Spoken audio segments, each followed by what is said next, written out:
Welcome to Leading with AI podcast. Today, we're embarking on a deep dive into something truly fundamental, something that's reshaping the entire landscape of competitive strategy. We're moving far beyond just thinking about AI for, automating simple tasks or eking out marginal efficiencies. No, this is about fundamentally reimagining how businesses operate, how they innovate, engage with customers, and ultimately how they compete and win.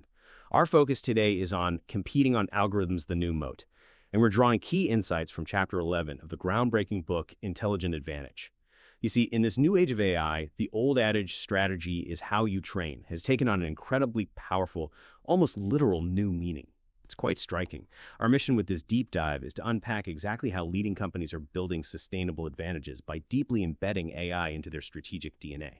Because, frankly, those who delay, who treat AI as, a peripheral concern, risk becoming relics in this rapidly accelerating world. It's happening fast. We're here to show you how to harness AI, not just as another technological tool, but as the core engine for your organization's future success and, really, enduring relevance. And that concept of enduring relevance is absolutely critical, isn't it? What we're witnessing right now, as the book powerfully points out, is a rapidly widening gap. It's quite stark. Early adopters of AI aren't just seeing incremental improvements, they're demonstrating tangible, often dramatic benefits. And this is creating a chasm, a real chasm between the AI haves and the AI have-nots. This isn't a gentle evolution, it's a foundational shift, no doubt about it. For leaders listening, the question isn't whether to adopt AI, but how fast and how strategically you can do it. If you're not viewing AI as the central engine for your future success and competitive edge, then you're truly risking your long-term viability. It's that serious. This book, Intelligent Advantage, serves as, I think, an indispensable guide for navigating this entirely new strategic frontier. It really lays it out. Okay, so let's dig into this. When we talk about competitive advantage, for decades, maybe centuries, we thought about things you can physically control. Scarce resources like a prime oil field, or massive factories for economies of scale, or building an iconic brand over generations. Right, the traditional moats, tangible assets, strong brand. Exactly. Those have been the bedrock of market leadership.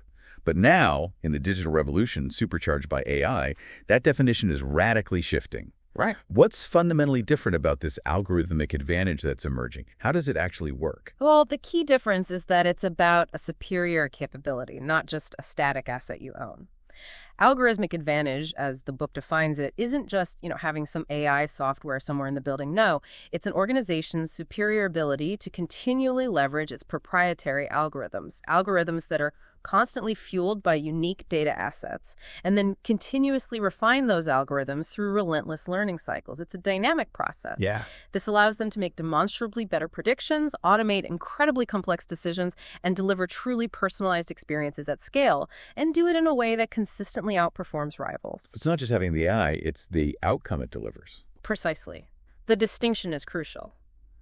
It's not about the technology in isolation, but about the superior outcomes it generates in critical business areas, and how those outcomes create a durable, defensible edge. That's a powerful idea, and this cycle truly compounds, doesn't it? What's fascinating here, and the book highlights this, is how this algorithmic advantage creates a powerful, self-reinforcing virtuous cycle. It's like a perpetually spinning flywheel, making it incredibly difficult for competitors to catch up once you really get it moving. Yeah. How does this virtuous cycle actually work in practice? Can you break that down? Absolutely. It starts always with data as fuel. That's the absolute foundation. Think of it as the lifeblood of this new competitive engine. Companies that can generate or acquire high-quality proprietary data, and critically, data that is unique, diverse, and highly relevant to their strategic goals, they immediately gain a significant head start. Unique data. That's key, isn't it? Not just volume. Exactly. We're talking first-party customer interaction data, maybe unique operational sensor data from IoT devices, perhaps meticulously curated data sets from proprietary research, or even data gained through strategic partnerships. The distinctiveness and relevance of this data are just as crucial, if not more so, than the sheer volume. It's not just about collecting big data, it's about collecting smart data that truly differentiates you. Okay, so you have the smart data. What happens next? Well, as this unique data flows through the system, it leads to algorithmic refinement and adaptation. This is the learning part. The machine learning models, which are the core of these algorithms, are not a one-and-done development, not at all. They're continuously retrained and refined. Imagine a constant feedback loop. More data comes in, the model learns, it gets better. So it's always evolving. Constantly. This ongoing cycle of optimization is often automated through what we call MLOps practices. Think of MLOps as the mission control for your AI models. It's about building an efficient assembly line that ensures your algorithms are continuously updated, rigorously tested, and deployed reliably into production. It helps prevent them from going stale or, worse, breaking as the real world changes around them. This means the algorithm doesn't just perform, it constantly evolves, getting smarter and more precise with every new piece of information it processes. And this smarter algorithm then leads to, what, better results? Directly. This continuous refinement translates directly into improved user experience and outcomes. Better, smarter algorithms lead to demonstrably superior products, services, or experiences for your customers. It's tangible. For instance, think about a more accurate recommendation engine on an e-commerce site. It doesn't just show you more random products. It dramatically reduces your search time and genuinely increases your purchase satisfaction because it truly understands what you're looking for, maybe even before you do. Or in manufacturing, maybe. Right. In an industrial setting, a smarter predictive maintenance algorithm doesn't just flag potential issues. It precisely forecasts equipment failure, which leads to significantly less unplanned downtime for critical machinery. That's huge value. And in financial services, think about fraud detection. A more precise algorithm means fewer frustrating false positives for customers. So legitimate transactions aren't wrongly blocked, while overall security is actually enhanced. Better for everyone. Okay, so better experiences, that must impact loyalty. Absolutely. These superior AI-powered experiences, in turn, drive increased user engagement, acquisition, and loyalty. It follows naturally. When your AI-powered offerings consistently deliver tangible value, saving time, money, hassle to service, they naturally attract more users. And those users then tend to engage more deeply and more frequently with your product or service because it works so well for them. Makes sense. They stick around. Exactly. Satisfied customers are far more likely to remain loyal and, crucially, become powerful advocates for your brand. They start evangelizing for you. And here's where the flywheel really starts to spin faster. More users and greater engagement generate even more unique data. Feeding back into the system. Precisely. Further fueling that learning loop, which makes the AI even better, which creates an even more compelling experience, which attracts more users. You see the cycle. Yeah, it builds on itself, leading to those network effects. Exactly. This creates what are known as powerful network effects, which are especially potent in platform business models. The more users a platform has, the more unique data it generates. Simple logic. This enriched dataset allows the AI to become significantly better at, say, matching users, recommending content, or personalizing experiences. As many researchers have discussed, these dynamics lead to increasing returns. The bigger you get, the better the service becomes, almost automatically. This enhanced utility attracts even more users, creating a formidable barrier for competitors who have smaller datasets and less refined algorithms. They struggle to catch up. It's a classic flywheel effect, but with AI right at its core, spinning faster and faster, building momentum. Wow. Okay, so if this is the new competitive engine powered by this virtuous cycle, what does this all mean for strategic leadership? These are some truly profound implications for how we think about business, aren't they? Let's talk about something you mentioned, something truly radical. Yeah. How AI is fundamentally reimagining intellectual property. Forget the old idea of just a static patent locked away in a vault somewhere. Right, that model is becoming less relevant, or at least incomplete. It seems like it. What we're seeing now, as the book describes, is that your most defensible IP isn't necessarily a fixed invention, but a dynamic, constantly evolving learning capability. That feels different. It is different. While patenting specific AI algorithms can be, well, tricky and sometimes not even the main point, the true defensible IP in an algorithmic business often lies in the synergistic combination of several unique elements. You've got the proprietary model architecture itself, sure, but also the unique and meticulously curated training data used to build it. That's huge. Yeah. Then there are the continuous feedback loops and reinforcement learning mechanisms that constantly refine it. And don't forget the entire ecosystem around it, the specialized talent, the agile processes that support its ongoing development and deployment. So the IP is the whole system, not just one piece. Exactly. This form of IP is dynamic, it's constantly evolving, and arguably far more defensible in the long run than a static patent because it's a moving target. It learns and adapts. Okay, that's fascinating. Second big implication. This forces a fundamental shift from static assets to dynamic learning capabilities. Could you elaborate on that? Yeah, this is a core theme. Leaders' strategic focus needs to move away from primarily optimizing and protecting fixed, often depreciating assets like factories or equipment, towards building and cultivating dynamic, appreciating learning capabilities.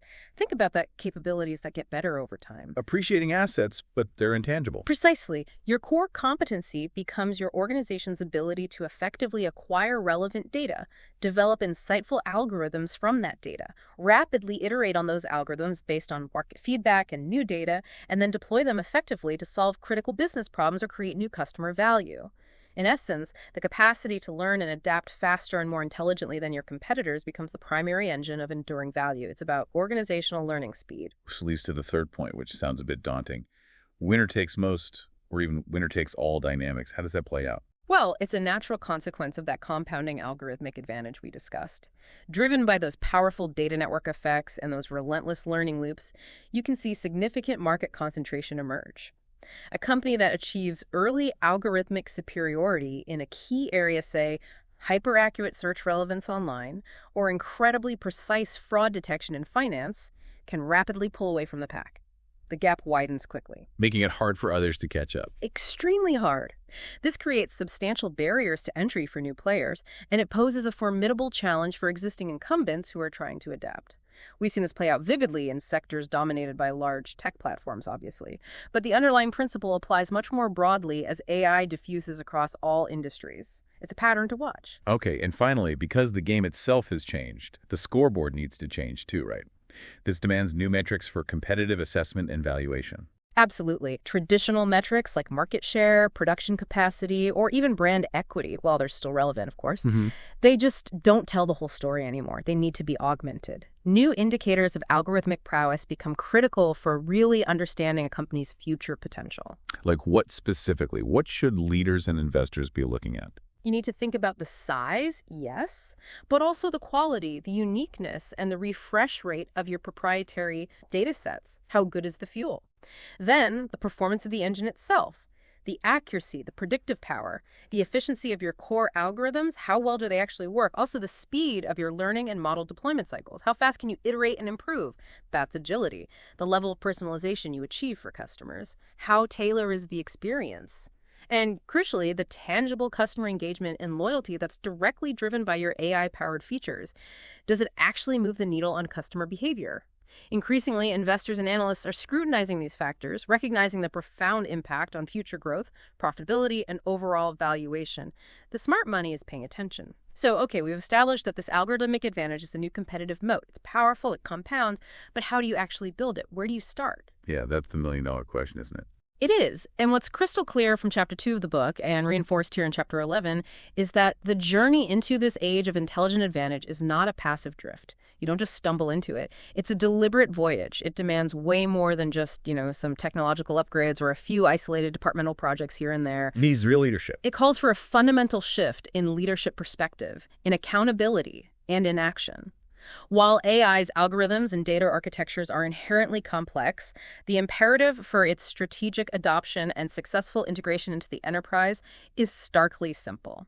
It absolutely must be led from the top. The C-suite cannot delegate the AI revolution. Full stop. Executive ownership of AI is non-negotiable for successful strategic adoption and for deep, lasting integration into the enterprise. Okay, so leadership from the top is critical. And that executive ownership really starts with ensuring the fundamental building blocks are in place, right? You can't build on shaky ground. The book truly emphasizes that effective AI governance isn't just one thing. It's a multifaceted endeavor that has to address several key dimensions simultaneously. That's right. It's a holistic approach. First, and absolutely foundational, is data governance. We keep coming back to data, don't we? Always. It's the fuel. Since AI is fueled by data, strong, mature data governance practices are an absolute prerequisite, non-negotiable. Think about it. This includes ensuring data quality is accurate, complete, timely. It includes implementing robust data security and privacy measures, adhering to critical regulations like GDPR and CCPA, huge deal there. It also means understanding data provenance and lineage. Where did this data actually come from? Can we trust it? Are clearly defining data ownership. Who has access rights?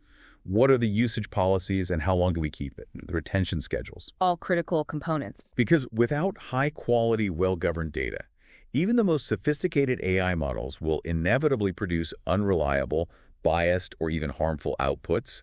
It's the classic garbage in, garbage out problem. But honestly, with AI, it's on a much larger, potentially much more impactful scale. Amplified risk, definitely. So data governance is step one. What's next? So once that crucial data foundation is solid, the next big challenge is ensuring the AI models themselves are reliable and trustworthy. Because if your data is the fuel, your models are the engine, right? Yeah. And you certainly don't want that engine to sputter or fail unexpectedly. Right. Need to trust the engine. That's where model governance and model risk management come into play. This covers the entire lifecycle management of AI models, from their initial conception through rigorous development, validation, testing, and deployment, all the way to continuous performance monitoring, regular retraining, and eventual planned retirement. It's cradle to grave for models. It's about ensuring models perform accurately, reliably, and importantly, fairly over time. And that includes dealing with things like model drift. Exactly. It includes tracking model drift, which is essentially when the real-world data starts behaving differently than the data the model was originally trained on, causing its performance to degrade, sometimes silently, over time. You need to catch that. It means establishing clear thresholds for intervention. When do we need to retrain or replace this model? And having agile processes, often called model ops, to address problematic models quickly. Model ops like DevOps, but for AI models. Makes sense. Precisely. It's analogous to DevOps for software, ensuring your AI models are constantly monitored, updated, and performing as expected, allowing you to react quickly when things go off track. Okay, data governance, model governance. What about the ethical side? That seems huge with AI. Huge and absolutely critical. This also involves establishing and championing ethical AI principles and practical guidelines. Leaders must collaboratively define, formally adopt, and visibly champion a clear set of overarching ethical principles that guide all AI development and use within the organization. These commonly address core concepts like fairness and non-discrimination. How do we mitigate bias? Accountability, who is responsible when AI makes a mistake? Transparency, through explainability, can we understand why an AI made a particular decision? Explainability is a big one. It is. Also, human oversight, where do humans need to be involved? Data privacy, system security, and overall safety. The real challenge and the leadership responsibility is to translate these often high-level principles into practical, actionable guidelines that can be seamlessly integrated into day-to-day AI development workflows. It's not just a philosophical discussion on a poster. It's about engineering responsible AI from the ground up. Right, making it operational, which connects to risk management, I assume. It leads us naturally to comprehensive AI risk management. AI isn't just another IT system. It introduces entirely new categories and complexities of risk that traditional frameworks might completely miss. We're talking about the risk of algorithmic bias leading to discriminatory outcomes in hiring or lending, for example, the risk of model drift causing performance degradation in critical systems, security vulnerabilities specific to AI systems like adversarial attacks or data poisoning messing with the data to fool the AI, the risk of a lack of model interpretability hindering debugging and eroding trust, compliance failures with all those emerging regulations, and of course, potential reputational damage from unethical or failed AI use. A whole new landscape of risks. It really is.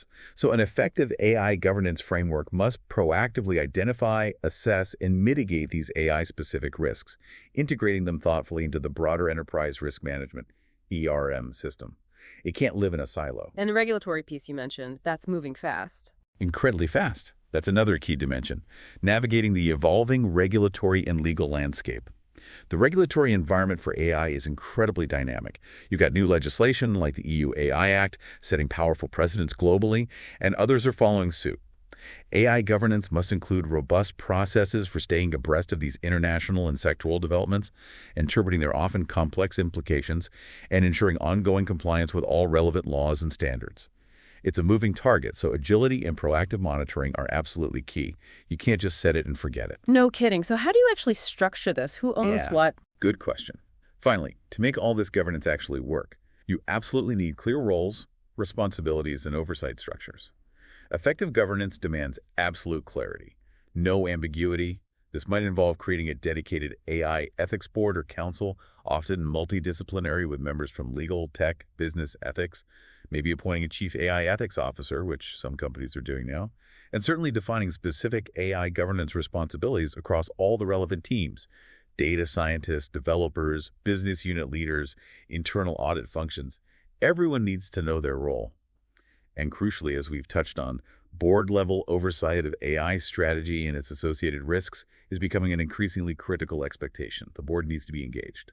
Okay, that's a comprehensive framework for governance. But how do we get the C-suite not just aware of this, but truly ready to lead it? It's a big ask. It is, and the book outlines several practical, actionable steps for leaders to build that readiness. What are some key ones? Well, first and foremost, invest in C-suite and board AI education. And I want to stress, these aren't deep technical dives trying to turn executives into data scientists. That's not the goal. Right. It's about strategic understanding. Exactly. They're structured programs covering core AI concepts, the strategic implications, relevant use cases with clear ROI potential, data fundamentals, what they need to know about data ethical AI considerations, and the evolving AI talent landscape. What skills do we need? Gartner's 2024 research, for instance, really emphasizes the growing expectation for boards to be actively involved in overseeing AI strategy and risk. So board education is vital. These programs can take many forms, maybe dedicated executive AI academies, specific board AI boot camps, curated learning resources, or regular expert briefings designed specifically for that non-technical leadership audience. Makes sense. Learning together. Yes, and that leads to the second point. Establish executive peer learning circles, or AI councils. Learning about something as complex and fast-moving as AI is often most effective when it's a shared and ongoing experience, not just a one-off seminar you attend. These councils or circles provide confidential spaces for executives to discuss their AI journey, share insights, talk about challenges they're facing, and collectively build understanding across the leadership team. An internal AI council can also act as a crucial steering committee for the overall AI strategy, ensuring alignment and helping prioritize initiatives across the entire enterprise. What about learning from within the organization? Great point. Third, engage in reverse mentoring and cross-functional exposure. Senior executives can learn an immense amount from more junior employees who are often more naturally AI savvy or digitally native. Formal reverse mentoring programs can work well, or even just creating opportunities for executives to spend quality time embedded with data science or AI development teams. This can really demystify the technology, reveal practical challenges on the ground, and provide invaluable insights into AI's real capabilities and limitations. Breaking down the jargon barrier seems important too. Absolutely. Fourth, to cut through the often confusing jargon, develop a must-know AI lexicon for leaders. To facilitate truly effective communication and build a shared understanding across the organization, having a concise glossary of essential AI terms is incredibly helpful. Think terms like algorithm, model training, bias, API, cloud computing for AI, supervised versus unsupervised learning, but tailored specifically for non-technical leaders. It just creates a common language for strategic discussion so everyone's on the same page. How do you make AI thinking part of the regular process? Good question. Fifth, mandate AI impact assessments for major strategic initiatives. To truly embed AI thinking into strategic planning and project initiation from the very beginning, leaders can require that all major new initiatives include a formal AI impact assessment. This prompts project teams to proactively consider: how could AI enhance the value of this initiative? What specific data would we need? What are the potential risks? What AI capabilities are required? This ensures AI is considered from the outset, not bolted on as an afterthought, which rarely works well. And linking it to performance. Yes. Sixth, integrate AI fluency into leadership development and performance metrics. This sends a powerful signal throughout the organization about the strategic importance of AI readiness. By incorporating AI competencies into leadership development programs and including AI-related expectations in executive performance evaluations, organizations ensure that demonstrating a commitment to AI learning and championing value-creating AI initiatives are actively recognized and rewarded. It shows it matters. Any other tips for getting execs up to speed? One more. Visit AI-mature organizations and ecosystems. There's often no substitute for seeing successful AI adoption in action. C-suite study tours to companies or regions recognized as AI leaders, whether that's Silicon Valley, Toronto, London, or elsewhere, can provide immense inspiration. They offer practical insights into what good actually looks like, how other organizations have overcome common challenges, and what's truly possible when AI is strategically deployed. Okay, let's try to bring all of this governance and readiness to life with a more concrete example. The book paints a vivid picture of the after scenario at a fictional company, Global Logistics Corp, or GLC. It shows how their CEO, Arthur Vance, took decisive C-suite ownership of the AI agenda to fundamentally transform the company. It's a great illustration. Yeah, it really pulls the concepts together. First, the book notes, he articulated a compelling vision. This wasn't fuzzy. Working closely with his leadership team, Vance didn't just talk vaguely about using AI. No, he crafted a clear and ambitious vision, something like to become the most intelligent and adaptive logistics network, delivering unparalleled value and reliability to our customers through data-driven insights and AI-powered operations. And then he communicated this vision relentlessly, linking AI directly to GLC's core mission and, frankly, its future survival and competitiveness. Setting that North Star. Crucial. Then, he personally championed AI fluency. Vance didn't just mandate AI fluency programs for his entire C-suite and senior leadership.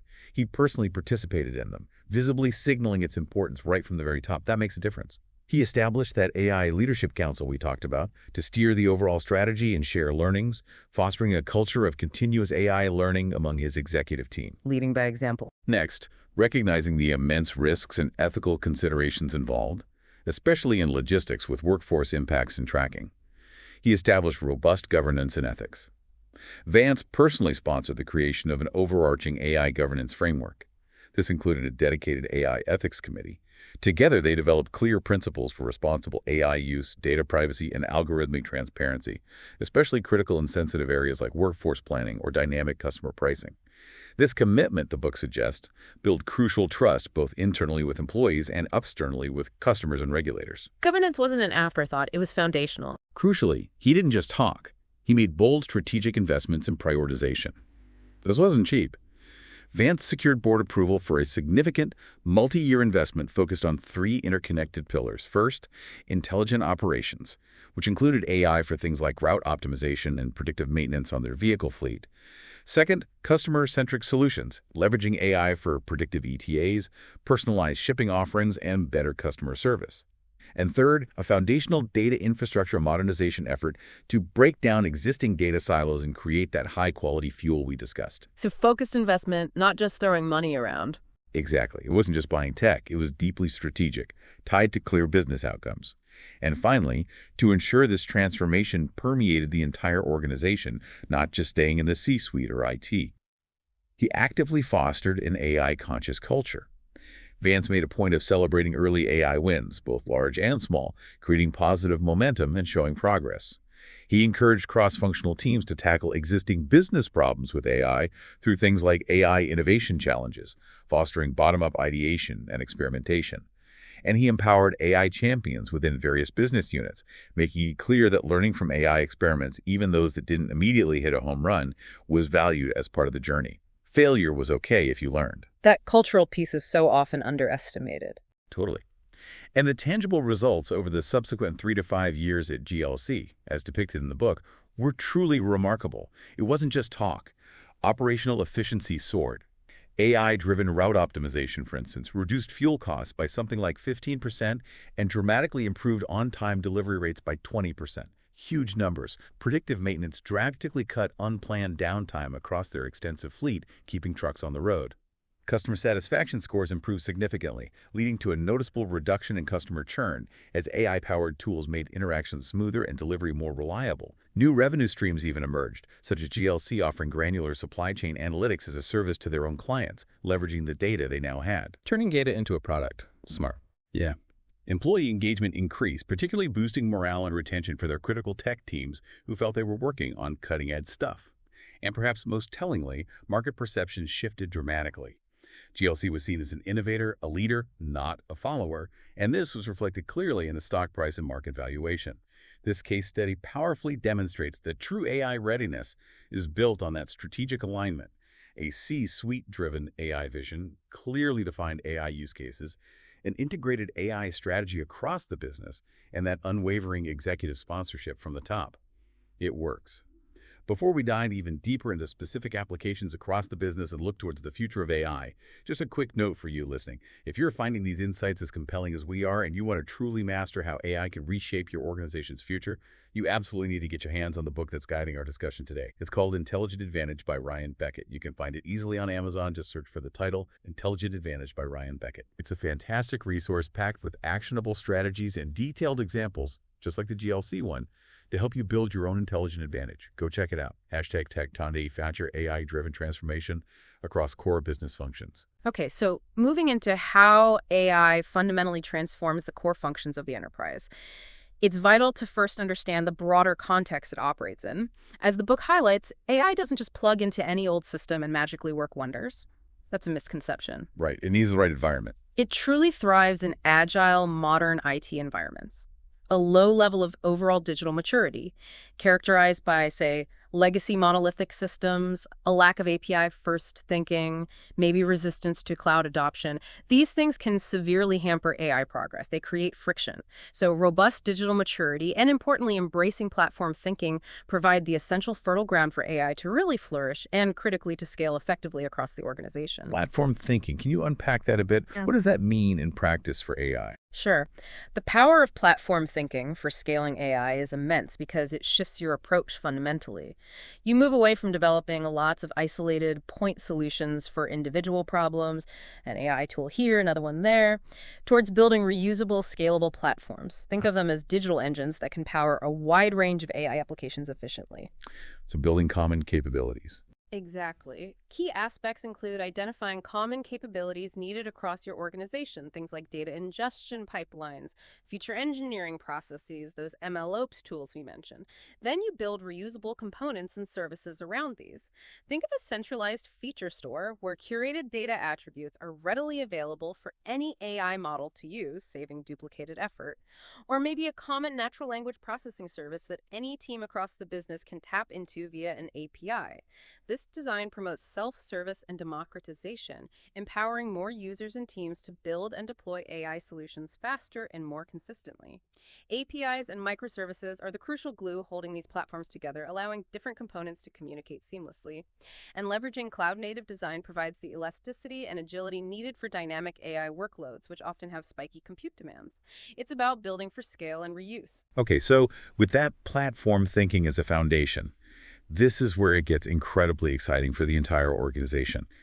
Redesigning the traditional strategic planning process with AI. This transforms each phase, like environmental scanning, from a periodic, often labor-intensive activity into a continuous AI-augmented capability. A living strategy process, almost. Exactly. Let's take environmental scanning. Traditionally, this meant laborious periodic market research reports, maybe annual competitor teardowns, those static SWOT workshops, all often based on data that was already outdated by the time it was compiled and presented. Looking in the rearview mirror, often. Pretty much. With AI, it's a 247 eyes and ears operation. AI systems continuously monitor and ingest data from a vast, diverse array of external sources, global news feeds, social media platforms, regulatory filing sites, competitor digital footprints, financial data streams, patent databases, and even alternative data like satellite imagery that can track economic activity, like counting cars in parking lots or ships in ports. Incredible stuff. Advanced natural language processing, NLP, computer vision, and machine learning algorithms sift through this immense deluge of information, identifying emerging trends, subtle shifts in customer sentiment, early signals of competitor moves, and potential supply chain vulnerabilities long before any human analyst could manually spot them. Finding the signal in the noise at scale. Precisely. And this ability to sense the environment in real time then leads to a much more dynamic and contextualized SWOT-OS analysis. Instead of that static annual ritual based on gut feel or old reports, AI continuously analyzes internal operational data to pinpoint weaknesses or inefficiencies. It looks at HR data for talent gaps or strengths. Concurrently, that external AI-powered market sensing surfaces new opportunities, maybe previously unseen or underserved customer microsegments or rapidly evolving threats, like a disruptive technology suddenly gaining traction in an adjacent market. The TOWS matrix, which matches those internal factors, strengths, weaknesses, with external ones, opportunities, threats, to help formulate strategic alternatives, becomes far more dynamic, data-rich, and genuinely actionable because it's based on current reality.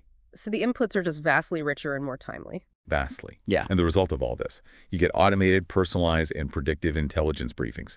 AI synthesizes these relevant, timely signals into customized briefings tailor-made for individual strategists and C-suite executives based on their specific areas of responsibility. These briefings move beyond simple alerts or basic summaries. They provide deeply contextualized insights, maybe highlighting potential second-order effects of a trend, and even offering predictive assessments of how a trend might evolve or the potential impact of an emerging risk. This ensures decision-makers receive timely, truly actionable intelligence rather than being constantly overwhelmed by raw, undigested data streams. It cuts through the clutter. That's a powerful shift for strategy. The book also sheds light on how AI is evolving the very definition of operational efficiency, moving beyond lean. Okay, from lean to something more like intelligent autonomy. Exactly. For decades, operational efficiency was largely synonymous with those lean principles, eliminating waste, maximizing value, and Six Sigma reducing defects, minimizing variation. Focusing on human-driven systems, consistency, incremental improvement, these methods have been incredibly powerful, no doubt about it. They've shaped modern manufacturing and services. But AI adds a new dimension. It introduces a completely new dimension, intelligent autonomy. This moves beyond human-led optimization to AI-driven, self-learning, and self-optimizing systems. Systems that can operate with unprecedented complexity, speed, and adaptability, often far beyond human capabilities. We see several key shifts as a result of this. Like what? Well, instead of being purely reactive, waiting for problems to occur and then fixing them, we become predictive and even prescriptive. AI enables forecasting, predicting equipment failure before it happens, or anticipating sudden demand surges, and then it can recommend or even automatically take optimal actions like adjusting production schedules dynamically or rerouting logistics in real time to avoid disruptions. That's a huge shift from reaction to anticipation. From periodic fixes to continuous improvement. Exactly. Instead of periodic manual adjustments made maybe quarterly or monthly, we move to continuous automated optimization. AI-enabled systems can learn and optimize 24/7, making countless real-time micro-adjustments. Think about tweaking a complex chemical manufacturing process constantly for peak yield and energy efficiency around the clock. Humans just can't do that. And optimizing the whole system, not just parts. Precisely. AI allows a shift from localized optimization, making one machine or one department run really well in isolation, to achieving true system-wide excellence. AI's ability to analyze vast, interconnected data sets allows for holistic optimization across entire networks. Imagine optimizing a global supply chain, balancing production across multiple plants based on real-time demand signals, input costs, shipping times, and energy efficiency all simultaneously. That's system-level thinking. Processes become adaptive too. Yes. Processes move from being relatively fixed and static to becoming adaptive learning systems. For example, an AI-powered customer service routing system doesn't just follow fixed rules. It constantly learns which agents are best suited for specific types of customer queries based on analysis of past interactions, resolution times, and customer satisfaction scores. It adapts. And finally, we see a fundamental shift from human-limited scale and complexity to machine-powered scale. AI excels at managing and optimizing systems of far greater magnitude and intricacy than humans can effectively handle. Think about global e-commerce platforms managing billions of transactions, or smart city infrastructures coordinating traffic, energy, and public services. The supply chain seems like a perfect, tangible example of this whole transformation in action. It really is. It's a prime area. AI is moving supply chain management from what was often a reactive, fragmented discipline, dealing with issues after they happened, towards a proactive, integrated, and truly intelligent ecosystem. It's a fundamental transformative force there. Absolutely. And demand planning is right at the heart of that. At its core, we see AI-driven predictive demand planning. Machine learning algorithms offer a quantum leap in accuracy and granularity here. It's not just incremental improvement. They ingest and analyze a vast, diverse array of data sources simultaneously, identifying complex, nonlinear patterns that human forecasters, even with spreadsheets, would simply miss. And this isn't just looking at historical sales data anymore. That's table stakes. AI dynamically incorporates promotional and marketing data, detailed product attributes, customer behavior data from e-commerce platforms and CRMs, and critically, a huge range of external factors or exogenous variables. Things outside the company's direct control. Exactly. Think macroeconomic indicators like GDP growth or unemployment rates, real-time competitor pricing actions scraped from websites, nuanced weather forecasts, not just temperature but humidity, precipitation, wind patterns across specific microclimates relevant to sales, local event calendars, trending social media topics, even geospatial data tracking real-world foot traffic near stores or supply chain signals coming directly from partner systems. It synthesizes all of it. Wow. That's a lot of data to crunch. It is. But the benefits of this AI-driven planning ripple throughout the entire supply chain. It's worth it. It means a dramatic reduction in stockouts and lost sales because supply is far better aligned with actual real-time demand. You capture previously lost revenue, It leads to minimized excess inventory and obsolescence, directly reducing the capital tied up in inventory and significantly cutting warehousing and holding costs. Huge savings there. It enables improved production scheduling and resource allocation, optimizing labor, machinery usage, and energy consumption with much greater precision. It means enhanced financial planning and budgeting for the whole company because you have far more reliable revenue forecasts to work with. You gain greater agility and responsiveness because these AI models can continuously learn and update in near real time, allowing rapid adjustments to changing market conditions. And even for launching new product introductions, NPIs, where you don't have historical sales data. And AI can leverage techniques like attribute-based forecasting, comparing the new product to similar existing ones, and analyze pre-launch market signals like social media buzz or early adopter interest to refine forecasts. It gives you a much better starting point. That's incredibly powerful across the board. This transformation is also profoundly evident in how we automate processes, right? Moving beyond basic RPA. Yeah, the evolution from RPA to IPA. Exactly. We're witnessing a clear evolution from robotic process automation, or RPA, to intelligent process automation, IPA. RPA, to put it simply, involves software bots that mimic human interactions for predefined, rules-based tasks. Think clicking buttons, data entry, copy-pasting information, moving files between systems. It's really about automating highly repetitive, structured, predictable work. Good for efficiency, but limited. So what makes IPA intelligent? IPA is the significant maturation of automated work. It integrates advanced AI capabilities right into the automation. Things like machine learning, ML for recognizing patterns in data, natural language processing, NLP for understanding human language, both written and spoken, and computer vision for interpreting images and videos. This allows IPA solutions to handle unstructured data like emails, documents, images, make complex judgments based on that data, and even learn and improve from experience over time. You give an example. Sure. Imagine a customer service chatbot powered by IPA, not just RPA. It doesn't just follow a rigid, pre-programmed script based on keywords. It can understand the intent behind complex, free-form customer queries using NLP. It can synthesize information from multiple different back-end systems to formulate a comprehensive and accurate answer. It can provide truly personalized responses based on that customer's history. It might even detect frustration in the customer's tone via sentiment analysis and proactively decide to escalate the interaction to a human agent only when truly necessary, handling the vast majority of queries itself. This moves way beyond mere efficiency gains. It enables more resilient, adaptive, and intelligent ways of working across the entire enterprise. And it frees up people for more complex work. Absolutely. This evolution is fundamentally about augmentation versus wholesale replacement. AI and IPA liberate human professionals from the drudgery of repetitive tasks, freeing them up for more strategic, high-impact activities that require uniquely human skills. Things like critical thinking, complex problem-solving, creativity, emotional intelligence, empathy. Skills AI isn't good at. Paradoxically, this often increases the demand for these human skills, even as automation handles routine tasks.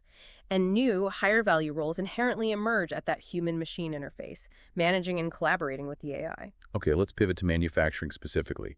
This sector seems ripe for AI, and the book details several key use cases. Predictive maintenance comes up a lot. It's a classic high-impact application. Unplanned downtime on a factory floor or for critical machinery is a massive drain on resources, productivity, and profitability. Just huge costs. AI and machine learning algorithms analyze streaming sensor data, things like subtle changes in temperature, vibration patterns, acoustic signatures, oil quality from equipment in real time. They're trained to detect faint anomalies, patterns that often precede actual equipment failure, sometimes weeks or months in advance. This allows them to forecast the remaining useful life of components with remarkable accuracy. So you fix it before it breaks. Exactly. The strategic value here is immense. McKinsey research from 2023 reported a potential 30–50% reduction in equipment downtime for companies effectively adopting this. That's massive. It allows for significantly optimized maintenance schedules, fixing things when needed, not too early, not too late, and it extends the overall lifespan of expensive assets. It fundamentally transforms maintenance from a reactive cost center into a proactive driver of efficiency and reliability. Of course, it requires a robust industrial IoT infrastructure to get that sensor data flowing.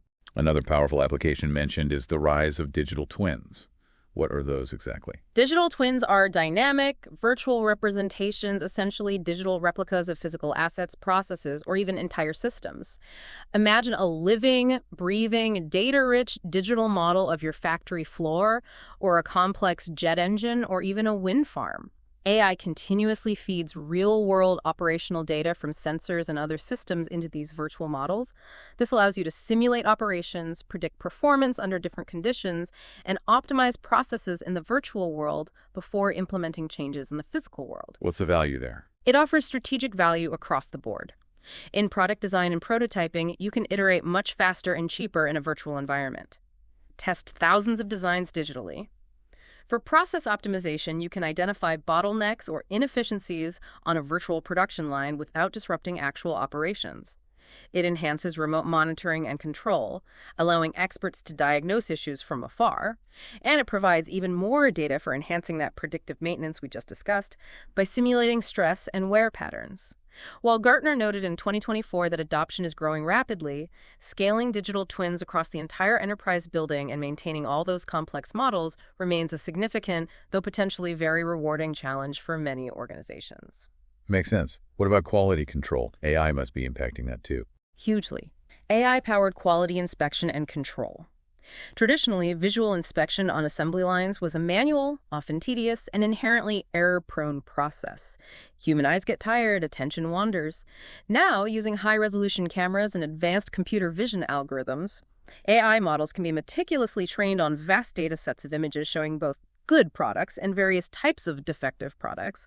These trained models can then identify defects on assembly lines, scratches, cracks, misalignments, color variations with incredible speed and accuracy, often far exceeding human capabilities, especially over long periods. Better quality, less waste. Exactly.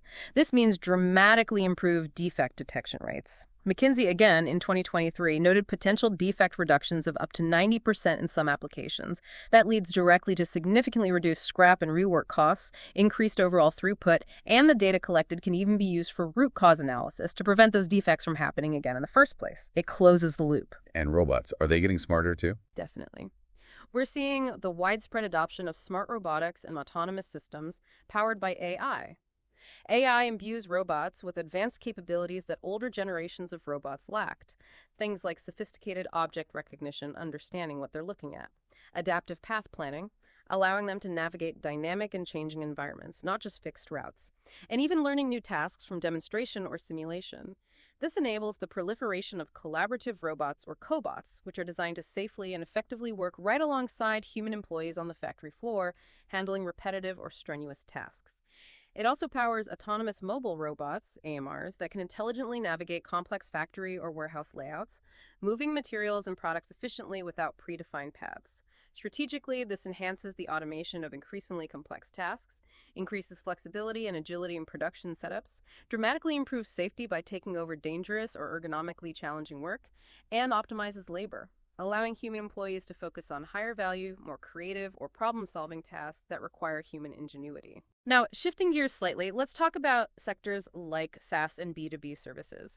The book points out they have a kind of dual imperative with AI. Yeah, they're both users and providers, right? Exactly. These industries are really at the forefront, acting as both sophisticated users and increasingly as providers of AI-driven solutions themselves. So for C-suite leaders in these sectors, the strategic challenge and opportunity is really twofold. First, they need to intelligently embed AI directly into their own product offerings. How can AI create differentiated value for their customers? How can it make their products stickier, harder to replace? But second, they must rigorously leverage AI internally to supercharge their own operations, their go-to-market strategies, their customer success operations, their product development cycles, and achieving overall scalability in their business models. It's about driving value and efficiency on both sides of their equation, enhancing their offerings, and optimizing how they run the business. Okay, let's dive into arguably one of the areas where AI is having those profound impact: customer experience and marketing. This feels like a revolution. It really is. It starts with holistic data integration and synthesis. This is foundational. AI has this remarkable ability to ingest, integrate, and synthesize data from an incredibly wide array of sources that traditional CRM systems or marketing databases could never really handle effectively together. We're talking structured transactional data from sales systems, yes, but also vast amounts of unstructured behavioral data, website clickstreams showing exactly how users navigate, call center logs transcribed into text, social media sentiment analysis, IoT device usage data, email interactions, third-party demographic or firmographic data, the list goes on. AI finds intricate patterns across all this noisy, disparate data to create a rich, multidimensional, and continuously updated 360-degree view of the customer, a living profile. And what does that deeper view enable? Well, for one, uncovering latent needs and intent. Customers don't always explicitly tell you what they want or what their underlying problems are. Sometimes they don't even know themselves. But AI, through sophisticated natural language processing on customer feedback, survey responses, support chat logs, and even transcribed call center conversations, can identify underlying pain points, emerging desires, or unspoken frustrations. It might detect patterns like many users mentioning confusing instructions for a certain feature, signaling a usability issue. It can also infer future intent, maybe intent for a significant upgrade or a cross-sell purchase, just from analyzing recent browsing patterns or content consumption. It sees the signals. Understanding nuance seems key too, especially with language. Absolutely. AI also excels at understanding context and nuance in customer interactions, which humans struggle with at scale. Advanced sentiment analysis models can now differentiate sarcasm from genuine frustration in text, which is notoriously difficult. AI can piece together fragmented interactions across multiple touchpoints, an email, a web chat, a phone call, to understand a customer's full, complex journey related to a single issue. And it can even correlate customer behavior or sentiment with external factors like the impact of weather patterns on product usage, or how competitor promotional activities are influencing customer choices, allowing for incredibly appropriate, timely, and truly empathetic responses delivered consistently at scale. And these custom profiles aren't static. Not at all. Critically, AI enables dynamic and evolving customer profiles. Unlike traditional static customer segments or demographic-based profiles that get updated maybe quarterly, AI creates living customer profiles that learn and evolve in real time with every new piece of data ingested and every new interaction that occurs. Each website visit, each purchase, each support ticket refines the AI's understanding of that individual's preferences, their predicted needs, their potential churn risk, and even their future potential value, allowing for unprecedented levels of truly one-to-one personalization. Which leads to adapting the experience in real time. Exactly. This deep, dynamic understanding leads directly to real-time modeling and adaptation during customer engagements. It's incredibly powerful. As a customer engages with your website, your mobile app, or even interacts with a chatbot, AI processes those interaction signals instantaneously.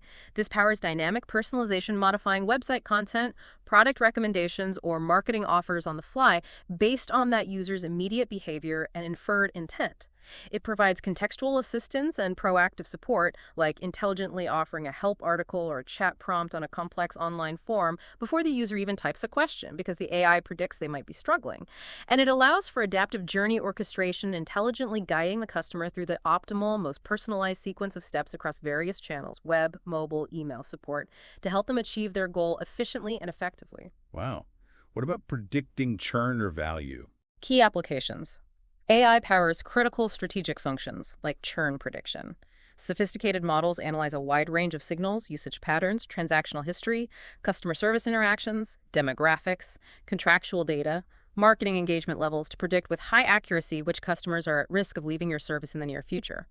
This allows for proactive retention efforts. Similarly, AI models predict customer lifetime value, CLV, much more accurately than traditional methods, forecasting the total future value a customer will bring. This enables companies to strategically prioritize high-value clients for premium service, personalized offers, or early access to new features, maximizing long-term profitability. And this enables that real-time marketing I hear about. Micro-moments, precisely.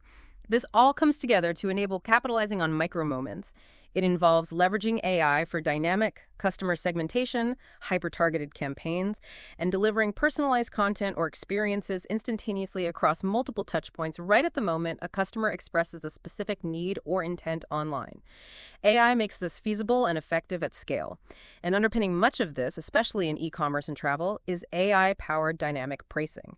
AI engines continuously analyze a multitude of factors in real-time: current demand levels, competitor pricing scraped from the web, inventory availability, customer segment assortment attributes, time of day, even weather forecasts to determine optimal price points for specific customers, specific moments, and specific channels, aiming to maximize objectives like revenue, profit margin, or conversion rates. It's incredibly sophisticated. Shifting focus again, innovation itself is being completely reinvented by AI, moving from a purely human-led process to something more augmented. Yeah, the book talks about breaking traditional bottlenecks. Exactly. Traditional innovation pipelines were often lengthy, highly resource-intensive, and plagued by uncertainty. They were also frequently constrained by human cognitive limitations and biases, things like confirmation bias, anchoring on initial ideas, or the infamous not invented here syndrome that stifles external concepts.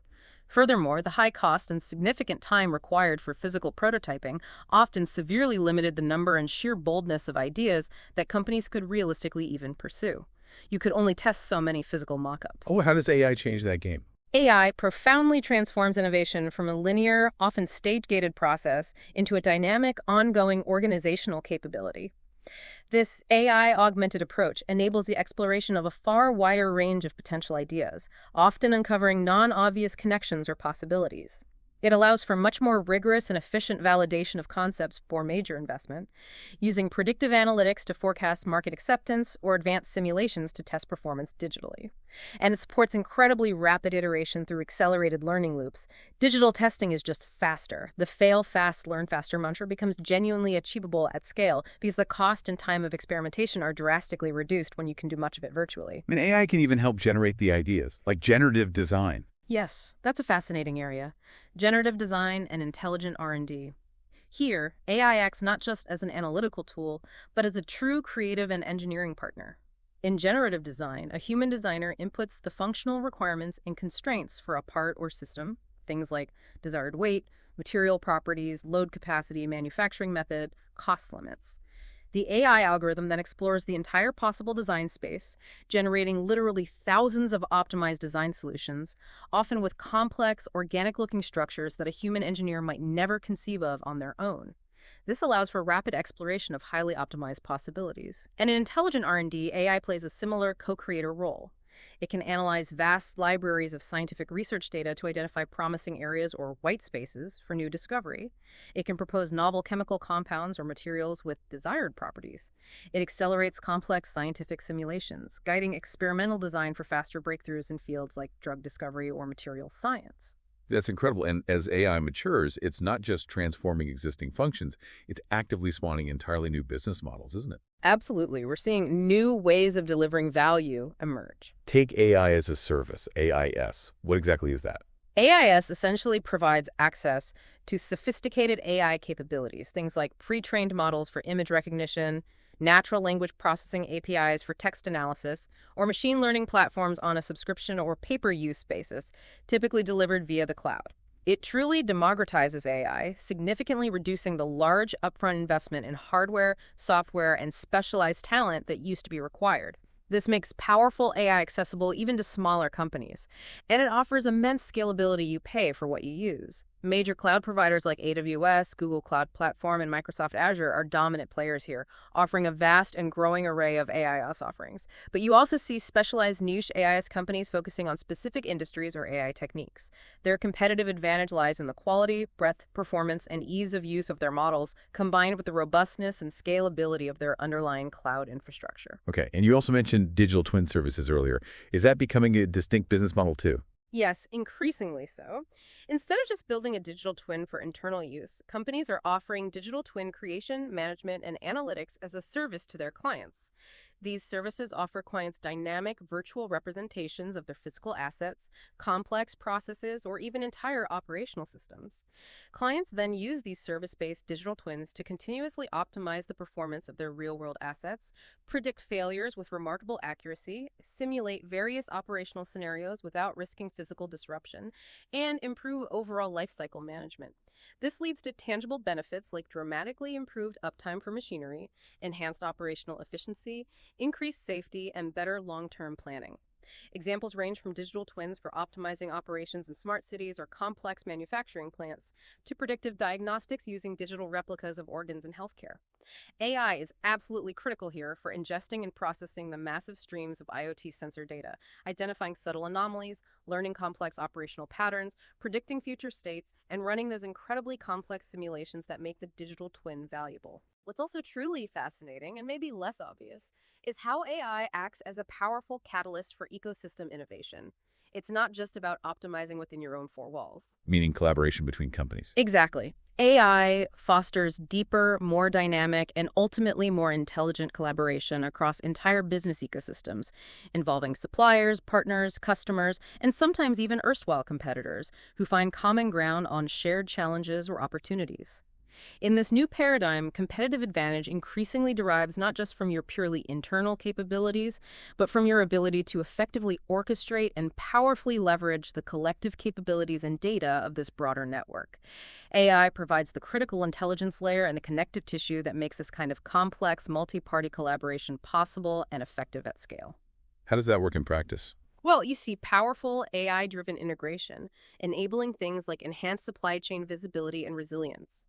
AI can analyze data streams from a myriad of sources across the ecosystem: real-time supplier inventories, global logistics movements, port congestion data, weather patterns, geopolitical risk assessments to create a transparent, predictive, end-to-end view of the entire supply chain. This allows all partners to make proactive adjustments, enables dynamic routing to bypass potential disruptions, and facilitates faster, more intelligent collective responses to unforeseen challenges like natural disasters or sudden demand spikes. It also facilitates collaborative product development and design.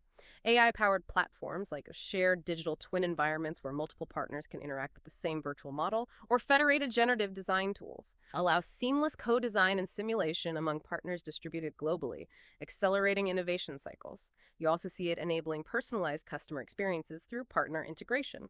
AI can intelligently combine data and services from various ecosystem partners to create seamless, unified customer journeys. For instance, an airline using AI might integrate flight data with real-time hotel availability and ground transport options from partners to offer truly seamless, personalized travel itineraries. And finally, it supports shared data platforms and insight generation. With appropriate privacy safeguards like anonymization and aggregation, AI can ingest and analyze data contributed by multiple participants in an ecosystem to reveal broader market trends, identify unmet customer needs across the network, or establish valuable performance benchmarks that benefit all participants. It creates shared intelligence. But with all this incredible innovation power, especially when collaborating across ecosystems, responsible development must be absolutely front and center, right? Absolutely paramount. You need to ensure you're designing innovation programs with robust ethical oversight and governance built in from the start, not bolted on later. This means establishing clear ethical guardrails specifically for AI use in R&D and new product development. These guidelines need to cover critical areas like data privacy, the responsible use of generative AI, system safety and reliability, fairness, and considering broader societal impacts. It requires integrating formal ethical impact assessments into the innovation lifecycle, especially for projects involving sensitive personal data or those leading to autonomous decision-making systems that affect people. These assessments proactively identify potential risks and ensure mitigation strategies are in place. And using those ethics review boards you mentioned. Yes, leveraging cross-functional AI ethics review boards is crucial. These boards, bringing together diverse perspectives from legal, ethics, technology, and the business, should review high-stakes or ethically ambiguous innovation projects, providing critical scrutiny and guidance. Transparency about AI's role within new innovations is also key for building crucial trust, both internally with employees and externally with customers and the public. People need to understand how AI is being used, and there must always be clear human accountability for AI-influenced innovations. The final judgment, responsibility, and liability ultimately rests with human leaders, even when AI plays a significant role in the process. Finally, training and awareness for innovators are essential, educating R&D teams, designers, and product managers on the ethical implications of AI and responsible innovation practices. And this governance needs continuous monitoring and adaptation. It's an adaptive system itself, requiring constant learning from both successes and failures in the rapidly evolving AI landscape. Okay, let's talk about how AI impacts the C-suite itself. The book argues the AI era truly demands a fundamental evolution, particularly for the chief financial officer. We're moving beyond the traditional view. Yeah, from historical reporter to something more strategic. Exactly. We're moving from that traditional historical reporter focused on past results and compliance to what we might call an AI-augmented CFO. This pivotal leader not only ensures financial integrity that's still table stakes, but also actively partners in driving enterprise-wide strategy, innovation, and long-term value creation. The shifts in their role, as outlined in the book, are profound and exciting. How so? What are the key shifts? Well, first, the CFO goes from historical reporter to predictive strategist. They leverage AI for much more sophisticated financial forecasting, dynamic scenario modeling, and predictive analytics to provide a clearer, forward-looking view of potential future outcomes and anticipate financial risks and opportunities much earlier. Second, they move from cost controller to value architect. Instead of just focusing on cutting costs, they use sophisticated AI-driven analytical tools to understand the true drivers of profitability across the entire value chain and actively guide strategic capital reallocation towards the initiatives and investments with the highest potential return and strategic impact. Third, they shift from compliance overseer to proactive risk navigator. AI provides powerful tools for the proactive management of a wider range of risks, financial, operational, strategic, even ESG risks, through techniques like real-time anomaly detection in financial transactions and predictive risk modeling, allowing them to anticipate and mitigate issues before they escalate into crises. Interesting. What about their role with data? Fourth, the AI-augmented CFO evolves from data gatekeepers to insights enabler. Instead of hoarding financial data, they champion the democratization of data-driven insights across the organization, within robust governance frameworks, of course. They work to empower business leaders with the financial context they need and actively foster a more data-literate culture throughout the company. Fifth, they transform from technology consumer to digital transformation champion. They're no longer just signing off on IT budgets. They become actively involved in strategic technology investment decisions, recognizing the direct and crucial link between the company's financial health and its overall digital and AI maturity. Sixth, they become the architect of the future finance workforce. Recognizing that AI will automate many traditional finance tasks, they proactively lead the critical upskilling and reskilling of their finance teams in areas like data science, advanced analytics, data visualization, and fundamental AI literacy, preparing them for higher value roles. And finally, they move from board reporter to strategic board advisor. Their contribution to the board goes beyond just presenting historical numbers. They provide deeper, AI-driven insights into strategic performance, emerging financial risks, and the potential financial implications of various strategic options being considered, facilitating more robust, forward-looking dialogue and oversight at the highest levels. It's a much more strategic role. That's a significant evolution for the CFO. AI also fundamentally redefines human capital strategy and the role of HR, doesn't it? Profoundly. This isn't just about HR using a few new AI tools for efficiency. It's a powerful catalyst that reshapes the entire employee lifecycle, from how you attract talent to how you develop and retain it. AI can automate many routine transactional HR tasks, things like initial resume screening based on defined criteria, using chatbots to answer common employee policy FAQs instantly, streamlining parts of the onboarding process. Freeing up HR professionals for more strategic work. Exactly. This automation effectively liberates HR professionals from much of that administrative drudgery, allowing them to dedicate their valuable time and expertise to much more strategic, high-impact activities. Things like strategic workforce, planning what skills will we need in 3 to 5 years, holistic talent management and leadership development, innovative organizational design, proactively cultivating and inspiring an inclusive company culture, and providing data-driven strategic counsel on human capital issues directly to the C-suite. HR becomes a true strategic partner. And how does AI help create better employee experiences? Beyond just efficiency, AI enables the creation of truly more people-centric cultures. It provides invaluable insights and tools for meeting individual employee needs at scale. This leads to profoundly personalized employee experiences across the board. Think tailored onboarding programs specific to a role and individual, customized learning pathways based on career goals and skill gaps, even proactive wellness recommendations or resources based on aggregated, anonymized data. It supports fairer, more data-driven talent decisions. When designed and audited carefully, AI can help mitigate unconscious human biases in areas like hiring, promotions, and performance reviews, leading to more equitable outcomes. It empowers employees with powerful tools like internal talent marketplaces, using AI to intelligently match employees' skills and aspirations with open roles or projects within the company, fostering internal mobility. or AI career coaches providing personalized guidance and development suggestions. It enhances communication and feedback mechanisms, perhaps using AI to analyze vast amounts of employee survey feedback, again, anonymized, to identify key themes, sentiment trends, and areas needing attention much faster than manual analysis. And it can even help focus on employee well-being by identifying potential patterns indicative of burnout risk across teams or departments using aggregated data, allowing for proactive, preventative interventions by leadership. What about longer-term career development and leadership pipelines? AI enables truly smart career pathing and leadership development. It can suggest intelligent career paths for individual employees by analyzing successful career trajectories within the organization, mapping skills needed for advancement, and matching those with the individual's stated aspirations, then recommending specific learning opportunities, cross-functional projects, or even potential mentors. AI can help identify high-potential employees earlier and perhaps more objectively by analyzing a combination of performance data, 360-degree feedback, learning agility indicators, and other relevant factors, ensuring a robust pipeline of future leaders isn't overlooked. It allows for personalized leadership development programs, tailoring modules and content based on individual assessment results, providing AI-powered coaching simulations for practicing difficult conversations, and intelligently connecting rising leaders with experienced mentors. It significantly supports succession planning by providing data-driven input and scenario modeling for ensuring robust leadership coverage for critical roles.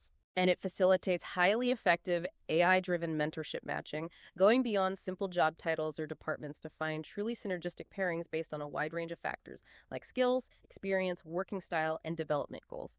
This overall transformation really enhances individual potential and builds immense organizational capability for the future. Now, let's talk about how AI supports executive decision support directly. This is about augmenting the leaders themselves. Right, helping them make better, faster, more informed decisions. Precisely. AI significantly amplifies core executive capabilities like strategic foresight and decision-making acuity, especially when dealing with high complexity and uncertainty. We're seeing AI-driven scenario exploration become increasingly prevalent and sophisticated, moving way beyond simple spreadsheet what-ifs to complex dynamic simulations. Real-world applications highlighted by firms like McKinsey include things like AI-powered digital twins being used for modeling global supply chain resilience. They can simulate the impact of disruptions like a port closure, a natural disaster, or a geopolitical event, and then propose optimal alternative sourcing or routing responses in near real time. We see AI being used to explore strategic market entry options or optimize complex product portfolios by analyzing vast data sets and simulating potential success under thousands of varying market conditions. And AI is profoundly enhancing long-range financial planning and capital allocation, generating probabilistic forecasts rather than single-point estimates, and rigorously stress testing strategic options against multiple plausible future economic or competitive horizons. This AI-augmented foresight allows leaders to proactively identify vulnerabilities, assess trade-offs more clearly, and ultimately make far more informed, resilient strategic decisions. But there's a risk here too, isn't there? Blindly trusting the AI automation bias. A huge risk. The key, as the book stresses, is to harness AI's power to challenge inherent human biases, like confirmation bias or overconfidence, without falling prey to automation bias, uncritically accepting whatever the AI outputs. It requires fostering a culture of critical engagement where humans remain meaningfully in the loop or on the loop, depending on the application. So how do leaders do that practically? Several key practices. First, demand transparency and explainability, XAI. Leaders should insist, where possible, that AI systems can explain their reasoning, highlight the key data sources they relied on, and indicate their confidence levels. Black boxes erode trust. Second, cultivate healthy skepticism. Treat AI-generated insights as valuable inputs, but inputs to be rigorously interrogated. Always ask probing questions about the underlying assumptions, the data limitations, potential biases, and the model's known failure modes. Don't just accept the answer. Third, triangulate insights. Never rely solely on a single source, especially not just the AI. Cross-reference AI outputs with human expertise, domain knowledge, intuition developed over years, and other data streams or analyses. Look for convergence or divergence. Fourth, maintain human oversight, especially for critical high-stakes decisions with significant consequences. The final judgment, the ethical consideration, and the ultimate accountability must always rest with human leaders. You need to clearly differentiate between human-in-the-loop systems, which require explicit human approval for each action, versus human-on-the-loop systems, where AI operates autonomously but under human supervision with the ability to intervene if needed. The right model depends on the context and risk appetite. Fifth, leaders need to invest in their own AI fluency and continuous learning to become discerning users, not just passive consumers, of AI outputs. And sixth, all critical AI systems require regular audits and validation to ensure their ongoing accuracy, fairness, security, and relevance to the current business environment. Models degrade, they need maintenance. What about the workflow itself? How should humans and AI team up? The book suggests thinking about recommended workflow elements that foster effective collaboration. This starts with structuring human-AI teaming by clearly defining complementary roles. AI excels at processing vast data, recognizing subtle patterns, generating complex scenarios quickly. Humans are indispensable for framing the right strategic questions, providing crucial real-world context and ethical judgment, critically evaluating the AI's outputs for common sense and alignment with values, and making the final accountable decisions. Define who does what. The workflow also needs built-in validation steps. This isn't just about testing the code. It includes rigorous data validation up front, model validation, understanding its purpose, assumptions, limitations, output validation, sense-checking results, cross-referencing, stress testing against edge cases, and crucially, post-decision impact validation. Did the decision actually lead to the expected outcome? What did we learn? And finally, robust feedback loops are absolutely essential for continuous improvement of both the AI models and the human decision-making process. This includes AI to human feedback, transparent communication of insights, uncertainties, etc., and human to AI feedback. Humans correcting errors, providing new context, rating the usefulness of outputs, flagging potential biases. Process feedback on the workflow itself is also key. Where are the bottlenecks? How can we improve the teaming? This constant learning is vital. This really underscores the need for leaders themselves to be fluent in AI, doesn't it? Chapter 14 of the book focuses on this specifically. It does. Building AI fluency for leaders is presented not just as a nice-to-have, but as a significant competitive asset in itself, echoing research from firms like Gartner. And again, this isn't about making execs into coders, right? Not at all. It's about equipping them with a sophisticated enough understanding to enable informed strategic decision-making, effective oversight, and setting the right direction for AI initiatives within the company. This includes, first, the critical ability for strategic framing of AI initiatives. Fluent leaders can connect AI possibilities directly to the organization's overall strategic objectives and tangible value creation levers, whether that's driving revenue growth, reducing operational costs, mitigating specific risks, enhancing customer experience, or developing entirely new products or services. They can prioritize AI initiatives based on strategic impact, not just technological novelty, and clearly understand AI's role in their specific competitive landscape. And you mentioned asking the right questions earlier. Absolutely. Perhaps the most critical competency for non-technical executives is simply asking the right questions, being thoughtfully inquisitive.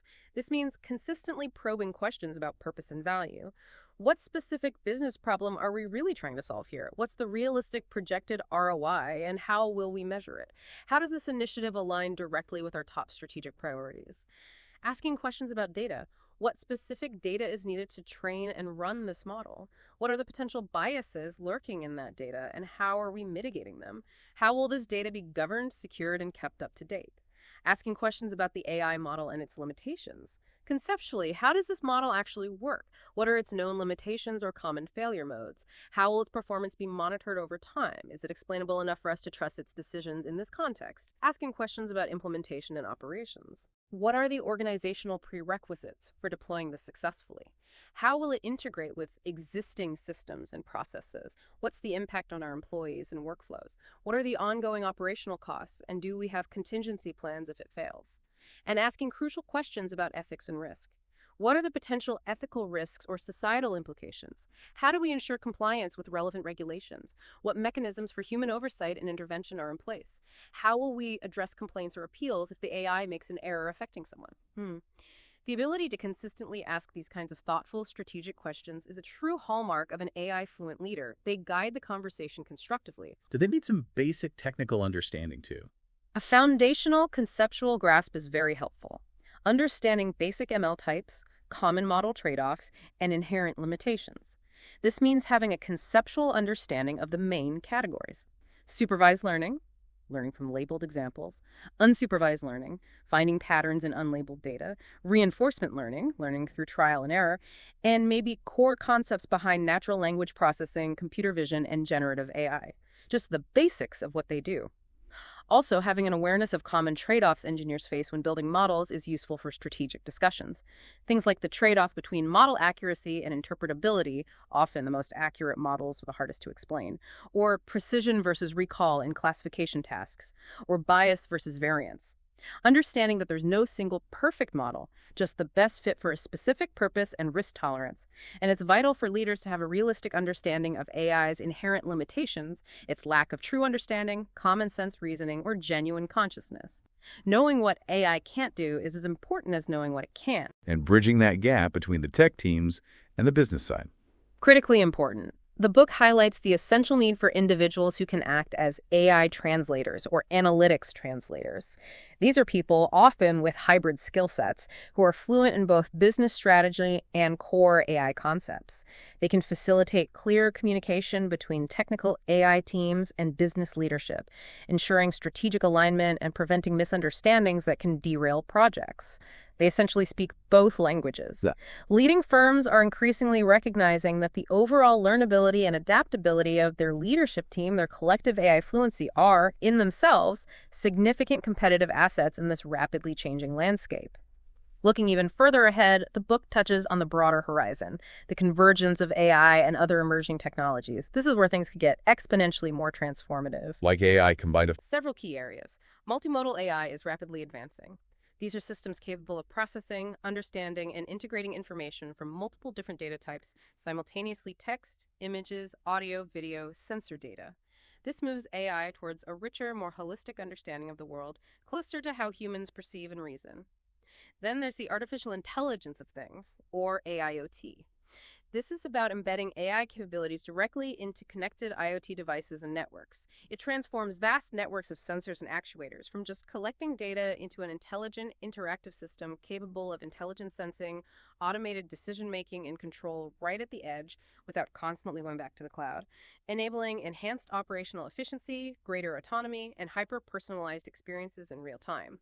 Think truly smart homes, factory cities. And further out, still largely in the research phase, but with potentially game-changing implications, is the convergence of AI and quantum computing, or quantum AI. While it's a longer-term prospect, quantum computing holds the theoretical potential to revolutionize computation. This could drastically accelerate the training of extremely complex AI models, solve complex optimization problems currently intractable for classical computers, like optimizing global logistics or designing new molecules, potentially develop entirely new classes of AI algorithms, and exponentially enhance fields like material science and drug discovery. Wow. So what are the implications of all this convergence? The implications are immense and multifaceted. On one hand, it promises potentially exponential innovation across nearly every sector, the emergence of entirely new industries and business models we can barely conceive of today. Think fully autonomous mobility services, truly personalized preventative healthcare based on continuous monitoring, hyper-efficient energy grids. But on the other hand, this convergence also likely means increased systemic complexity and potentially new categories of interconnected risks, demanding even more sophisticated and robust governance frameworks than we have today. This convergence makes broadened technological fluency across leadership, understanding not just AI, but how it interacts with IoT, quantum, biotech, etc., an absolute imperative. And it will place an unprecedented demand on organizations for highly adaptive leadership and extreme organizational agility to navigate the accelerating pace of change. And alongside this technological acceleration, we have the regulatory futures and ethical shifts to navigate. That landscape is evolving fast, too. Inevitably. The era of AI developing largely in a regulatory vacuum is rapidly coming to an end. You see it with the EU AI Act and initiatives elsewhere. Policymakers around the globe are actively grappling with the complex challenge of how to balance promoting beneficial innovation with effectively mitigating the potential risks of AI and upholding fundamental human rights and societal values. For leaders today, understanding, anticipating, and proactively engaging with these shifts is no longer just a back-office compliance task. It's a central strategic consideration. You need to build responsible AI into your strategy. So what are the practical steps leaders should take on this front? The book suggests several practical steps for the C-suite. First, active engagement in policy and standard-setting discussions. Don't just passively wait for regulations to be imposed. Participate in industry consortia, provide input to policymakers, help shape sensible standards rather than having potentially ill-fitting rules forced upon you. Second, develop robust and agile internal AI governance frameworks. These need to embed ethical principles directly into every stage of the AI lifecycle, from ideation to retirement, and be flexible enough to adapt as regulations and societal expectations evolve. Third, champion a culture of responsible AI from the very top, making ethical considerations a natural part of every AI-related discussion and decision throughout the organization. Foster ethical awareness and provide training. Fourth, leaders must invest in holistic AI fluency, ensuring their understanding encompasses not just the technical and strategic dimensions, but also a deep appreciation of the ethical implications and societal context. Fifth, engage in strategic scenario planning regarding potential regulatory futures. Using frameworks perhaps like those from Gartner, anticipate different plausible regulatory scenarios and develop contingency plans. Ultimately, in this new AI age, building and maintaining trust with customers, employees, regulators, and society at large becomes a paramount strategic asset. Demonstrably responsible AI practices are key to building that trust, differentiating your organization, and fostering broader societal acceptance for the powerful innovations AI enables. Trust is the ultimate currency here. #tag outro. So as we've explored today in this deep dive, drawing heavily on the insights from Intelligent Advantage, AI is fundamentally reshaping the very nature of competition. The algorithmic advantage, fueled by unique data, continuous learning, and smart algorithms, is rapidly becoming the new, most critical competitive moat for many organizations. Adopting AI strategically isn't just about ensuring survival in the future. It's increasingly about thriving, about securing market leadership by embedding this intelligent advantage into your company's very strategic DNA. This discussion really shows how profound and, frankly, how urgent this shift truly is for every leader listening. And if we connect this to the bigger picture, that ability of your organization to learn and adapt faster and more intelligently than your competitors isn't just a fleeting competitive edge you might gain for a quarter or two. It really becomes the primary, enduring engine of value creation and long-term relevance for any organization navigating this new age. Your capacity to learn is your moat. Absolutely. To delve even deeper into all these strategies, the governance frameworks, the leadership requirements, and truly equip your organization for the age of AI, we highly recommend you get your copy of the book that informed our discussion today, Intelligent Advantage by Ryan Beckett. You can easily find it by searching for the title Intelligent Advantage by Ryan Beckett on Amazon. It's an indispensable guide packed with actionable advice. Thank you so much for tuning in to the Leading with AI podcast. We look forward to exploring more cutting-edge topics with you next time.